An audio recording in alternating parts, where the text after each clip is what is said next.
morning, everyone.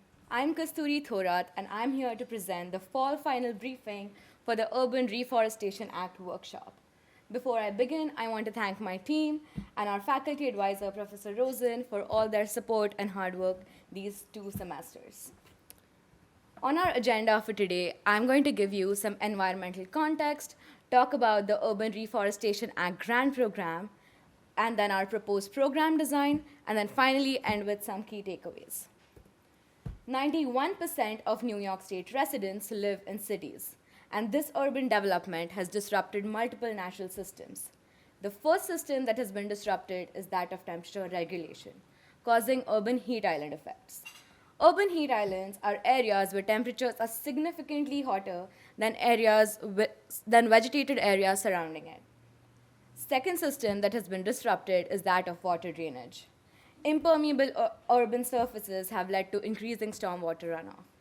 And thirdly, there's also been increasing loss of biodiversity and disruption of natural habitats. And all of this is in addition to increasing vulnerabilities to climate change. This has also led to multiple health and socioeconomic risks for 18 million residents living in urban areas of New York State. Due to historical deforestation and land use change, we have lost essential vegetation, which provides a nature-based solution to reduce the impact of these natural system disruptions. So what does the Urban Reforestation Act do? The Urban Reforestation Act is a New York State bill. It was introduced in March of 2022 by New York State Assembly member Karen McMeehan. It creates a funding stream for urban forestry by taxing billboards visible from highways $1,000 annually. It also addresses the lack of consistency of previous reforestation projects. Previous efforts, such as the Million Trees, lack the long-term commitment needed to reap the benefits of trees. And the URA also adds a competitive grant program in the Department of Environmental Conservation. To fill in existing gaps and improve urban forestry, our program has 3 major goals. First is expanding urban canopy. This includes survival of old trees and also the survival of newly planted trees. Our second goal is ameliorating urban impacts. This means reducing the severity of the environmental problems I mentioned earlier in urban areas. And thirdly, we also want to develop an urban forestry workforce. Our bill mandates that our funding is split into 2 main funds, one for New York State and one for New York City. The bill has the potential to generate $1.45 million annually. However, the New York State fund will be split into 10% for administrative costs, 40% for grants by need and merit, and 50% for grants by population density. The bill does not mandate anything for the New York City, but we recommend that this is also split into 10% for admin costs and 90% for grants. As you can see, the 10% in both of these funds have dictated our major program design decisions. So now let's dive into our implementation plan. Before I begin, it is important to note that the DEC has a robust existing grants framework for urban reforestation. However, this program has some challenges.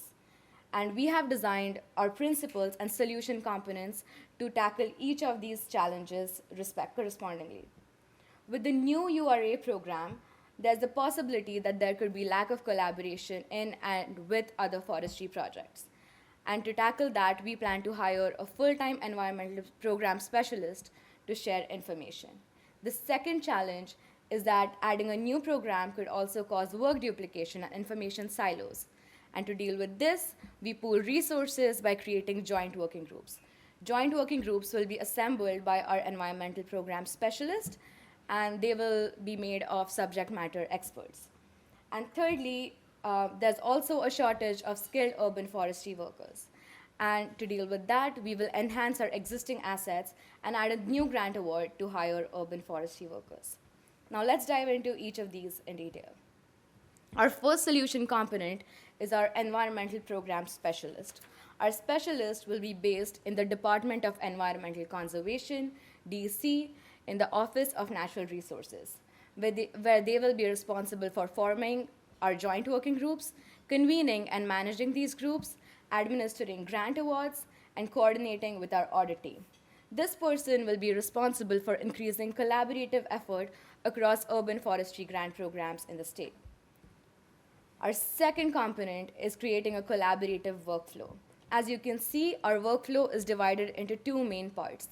One is billboard taxation by the Department of Transportation.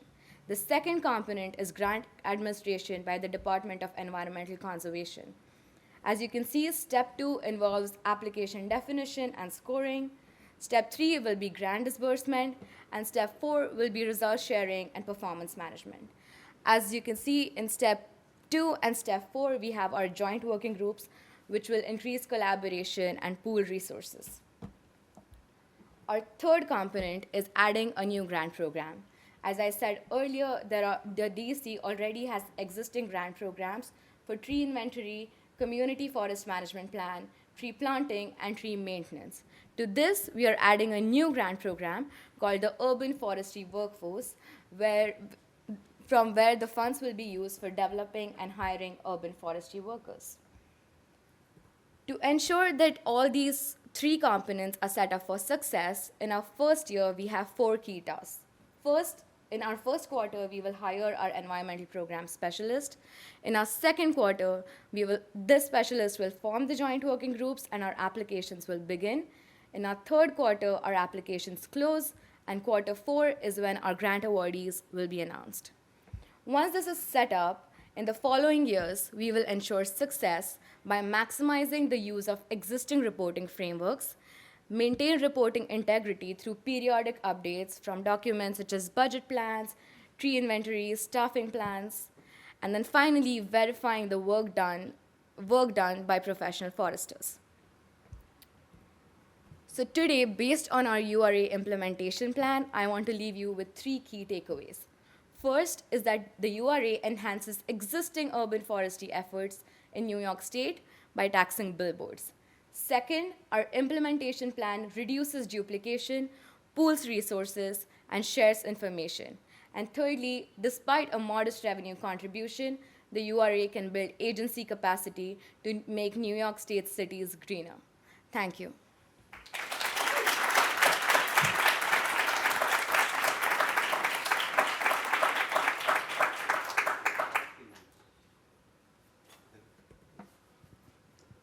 Hi, thanks for the presentation. I have a question about the grants. So you mentioned there are 2 types of grants by density of population and grants by merit. Mm-hmm.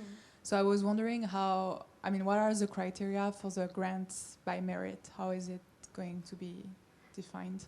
So for example, to give you context, for example, Buffalo has had historical tree diseases. So if Buffalo submits an application, then a need or merit for them would be that they have had previous blights, and to deal with that, they need more money. So that's an example of a need. And if in the future Buffalo does good, then their reports will be reviewed, and then that would be kind of the merit side of it. Was that clear?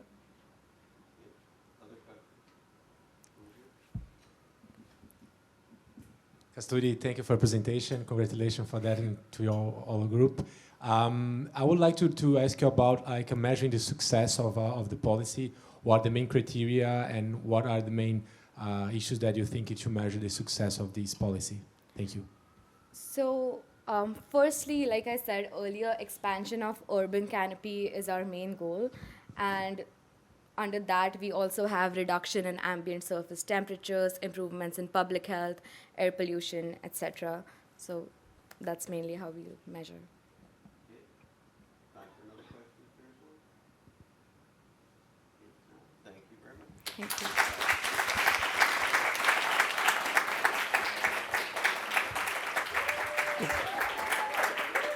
Okay, so let's start by giving applause to all of the presenters and all the groups.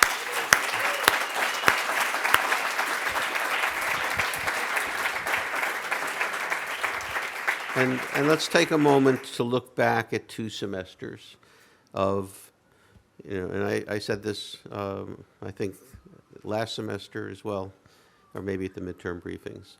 Think about how much you knew about these issues the Wednesday after Memorial Day when we started these projects, and how much more depth you have, which is basically due to learning by doing.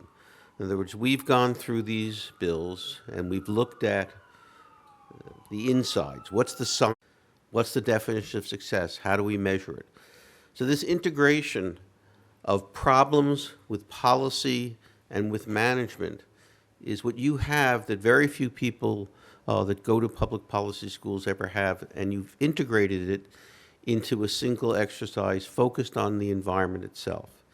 And so we've looked at these different issue areas, and I think we've learned quite a bit from each other and within our groups. So that's this semester.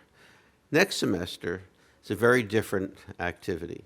First of all, we don't get big ideas. We get small projects from agencies that are themselves trying to move away from the problem. So we're still in the process of identifying those clients and those projects based on the survey that you did. And then the exercise is very different. Each week we gave you an output and defined for you how to approach these problems. That doesn't happen next semester. You design it, you define it with a client who will have very strong ideas about how it's done. And there'll be limits to what you can look at and to what's feasible based on what your client is interested in. And this is much more like the way the real world functions. So we've had this great management simulation where you've learned, I think, how to integrate a wide variety of knowledge bases in a problem-solving exercise. And that mental model, I hope, stays with you for your career, because I think it will serve you very well in whatever kind of work you're doing. How do I get from this big abstract problem and policy down to something that is actually measurable in the real world? And so you've now done that, and it's the experience that, frankly, only people with a few decades of experience doing this get at the level that you've just got. And now in the spring, we go back to doing the work that policy analysts and management analysts do when they get out of graduate school, which is focused on these problems. So I want to congratulate you on what you've just demonstrated really magnificently. You've already learned. And this really is a great accomplishment. I really want you to step back and think about it as a group, and think about it in your own teams and then individually. How much have I learned, and what do I know now that I didn't know before? And one of the things about a learning by doing exercise is very often you don't know how much you know until the next time you try. And you'll have some opportunity in the spring, but it won't be at this level. So again, congratulations, and looking forward to reading these final reports now.